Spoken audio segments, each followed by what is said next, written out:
পদ্মনাভ মন্দিরের গোপন কুঠুরির ষষ্ঠ দরজা এখনো পর্যন্ত খোলা যায়নি। কিন্তু কেন? তাহলে কি কেবলমাত্র ভগবান কল্কির হাতে খুলবে সেই দরজা? অনেক রহস্যময় তথ্য নিয়েই শুরু হচ্ছে আজকে আমাদের এই ভিডিওটি।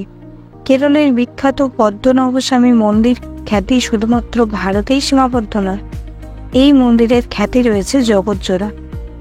এই মন্দিরের সম্পত্তির পরিমাণ কত তা আন্দাজ করা এক কথায় অসম্ভব।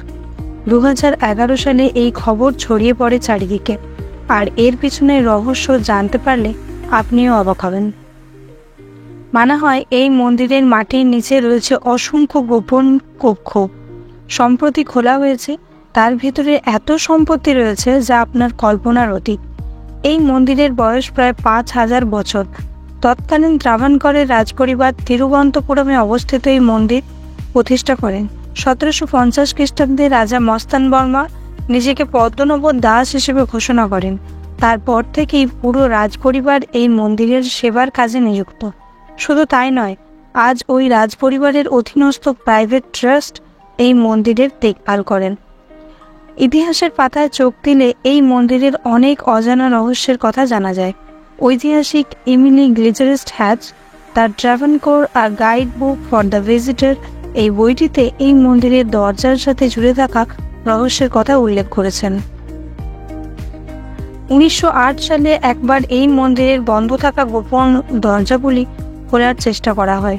তখন চারিদিক থেকে হাজির হয় কয়েক হাজার সাপ, আর তারা মন্দিরের ভেতরে থাকা গোপন দরজাগুলিকে ঘিরে ফেলে।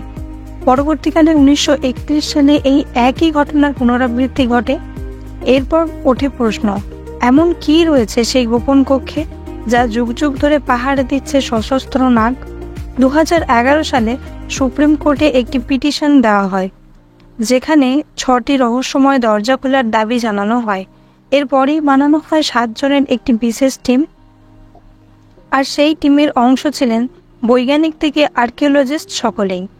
এরপর প্রথম দরজাটি যখন খোলা হয় তখন সেই কক্ষটি ছিল হীরেতে পরিপূর্ণ।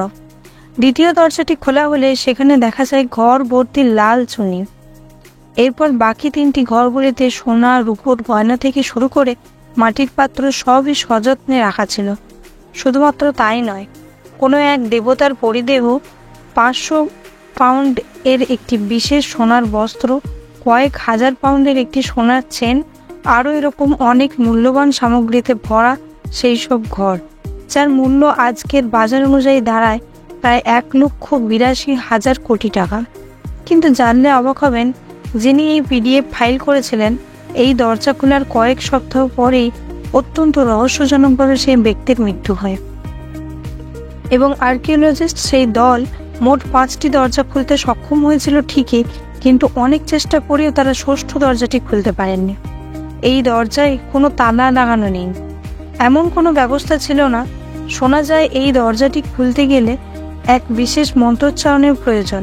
পদ্মপুরাণে এর উল্লেখ রয়েছে। পদ্মপুরাণ অনুসারে এই দরজাটি খুলে কলিযুগের শেষে সেই সময় উপস্থিত থাকবেন কল্কি অবতার। হয়তো তার হাতেই খুলবে সেই রহস্যময় দরজা।